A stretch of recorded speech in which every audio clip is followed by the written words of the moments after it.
It's important for us to understand what's happening in the world around us. Because every Muslim is Ibn Zaman. You are the child of your generation.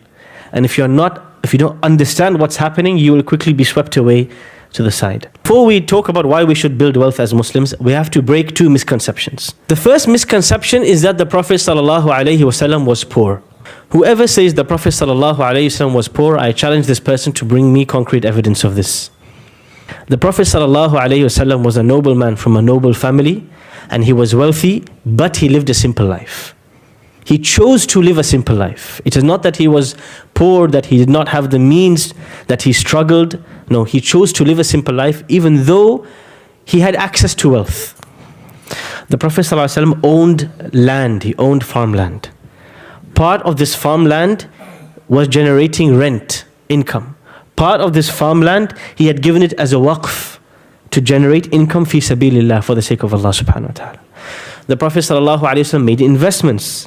The Prophet ﷺ bought and sold, he traded. He entered into a mudaraba, partnership agreement with Khadija radiallahu anha before Islam. He learned to trade under the mentorship of his uncle Abu Talib.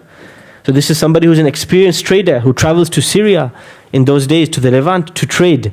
He understood the ability to understand local cultures, prices, customs, products. He had all of this understanding. The moment he arrives in Medina, after building Masjid Quba, after building Masjid Quba, what is the first thing the Prophet ﷺ builds? One apartment for each of his wives. Property. He gave importance to these things. This is the first misconception. For us to think the Prophet ﷺ was a poor, financially illiterate person, this is a lie against the Messenger ﷺ. The second misconception, which is a really important one, which is very popular, which we have to destroy, is that poverty is piety. If somebody is poor, that means, mashallah, this person is righteous, going to Jannah. This is not the case. The Prophet ﷺ, he informs us that wealth is a test, absolutely. And he also informs us that the people who have less, they tend to be the people who are more conscious of Allah because they have less material tests.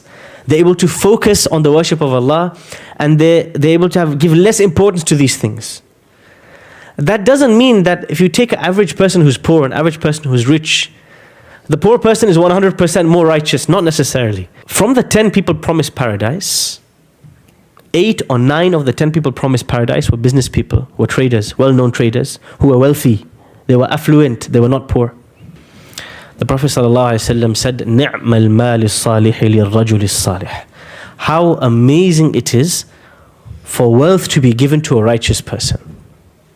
It's a virtue, it's not a naqs, it's not a deficiency, it's a virtue. It's something that, it's not just that we can say, oh, there's nothing wrong with you wanting to be wealthy. Rather, it is virtuous and recommended and rewardable for you to be wealthy, but you got to go into it with the right intention. Why do we build wealth? The first, wealth is influence. How is wealth influence? We learn from the life of the Prophet ﷺ. When the Prophet ﷺ was in Mecca, the Muslims had nothing. And Allah was teaching them the values of belief and faith and conduct and patience. But when the Muslims moved to Medina, the Prophet ﷺ made many strategic financial decisions in order to build influence. He was intimately familiar with the trade routes between Ethiopia and the Levant. In fact, it is one of these trade routes where he intercepts a carriage which becomes the Battle of Badr. The Battle of Badr happens because the Meccans have sent a caravan to do business towards the Sham, towards the Syrian region. The Prophet ﷺ knows this, he knows the trade routes, he knows the business styles, he knows where they go, and he tries to intercept the caravan. This is an economic war. This is not a physical war. He's trying to intercept. He's very strategically choosing what to intercept. That turns out to become the Battle of Badr, the first full-fledged battle in the history of Islam. Wealth is influence. The Prophet ﷺ, why was he targeting this little caravan? Because he knows if he can target this caravan and affect their trade, he has influenced the people of Mecca. And he has weakened the people of Mecca. And he understood this very well, that wealth is influence. The second reason to build wealth is that wealth gives Muslims independence from being needy, from being weak, from being dependent on others. One day, one of the Prophet's companions came to him and he asked him, how much money should I give in charity from my inheritance? Should I give a half, a third, a quarter? Prophet ﷺ said, give a third maximum. وَالثُّلُثُ كَثِيرٌ. A third is a lot. And then he says something very interesting. لَأَن تَتْرُكَ أَوْلَادَكَ أَغْنِيَاءَ. For you to leave your children wealthy is better than for you to leave them as dependents, constantly asking people for money. Don't do that. Leave your children more wealthy than you are. This is the Prophet ﷺ teaching his companion, try to leave the next generation better off financially than your generation. Why? So they are independent. They don't have to ask. There's only two types of ways of making wealth. Either you're employed or you're self-employed. There's no third option. When you're employed by somebody else, do you have full freedom? Are there instances where your employer doesn't let you pray salah? Tells you you can't go for Jum'ah? Why was your prayer break so long? Tells you interact in a certain way with the opposite gender, or interact in a certain way with a customer that you don't agree with. Take on a client that you don't agree with. Set up X service for that product, for this, and you don't agree with the service or the client or the product, but you're stuck. You're dependent. You have no choice. This is why one of the reasons building wealth is important. It gives you freedom to make choices without any constraints. One of the most beautiful examples in the Quran is Sulaiman alayhi salam. When the Prophet Sulaiman alayhi salam sends a letter to the Queen of Sheba, to Bilqis, inviting her to Islam, inviting her to submit to Allah, the one and only God. She tries to bribe him with gifts. This queen, she sends a huge amount of gifts to Sulaiman alayhi salam. What's Sulaiman alayhi salam's response?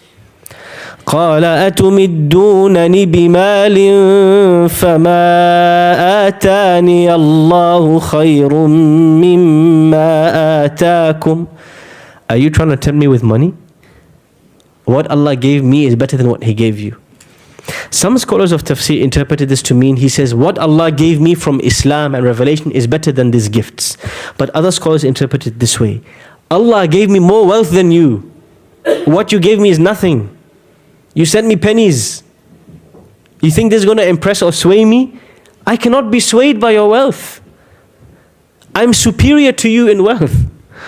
بَلْ أَنْتُمْ بِهَدِيَّتِكُمْ تَفْرَحُونَ. Don't get too excited because of these trinkets that you sent me. I'm not impressed. Sulaiman alayhi salam cannot be bought. You know how they say everybody has a price? Yes? He cannot be bought. Why? He has wealth enough to make him independent. Nobody can own him. This is such an important reason to build wealth. My beloved brothers and sisters, working hard to earn halal money is not only a duty but also a blessing from Allah. Islam encourages believers to strive with honesty and effort to provide for themselves and their families. When you earn through halal means, your income becomes pure and every bite of food you eat or provide for your loved ones turns into an act of worship. This purity in earnings brings barakah and peace into your life. Halal money is a sign of integrity and obedience to Allah, even if it takes more effort and patience compared to haram shortcuts. The reward is far greater. The Prophet ﷺ said that the best food a person eats from the earnings of their own labor. This shows the dignity and honor in working hard while keeping within the boundaries set by Allah. Providing for your family with halal wealth is also an ongoing act of charity. Every time you spend on your spouse, children, or parents, you are rewarded by Allah, as long as your earnings are pure. Your hard work becomes a source of protection for your family and a means of strengthening your relationship with Allah, because you are fulfilling a responsibility with sincerity. Remember, money itself is not the goal. It is a means to worship Allah and serve others. By working hard for halal income, you protect your faith, safeguard your family, and set an example of honesty for those around you. Allah promises to reward every effort, and the blessings of halal wealth will benefit you in this world and bring light to your scale of deeds in the hereafter.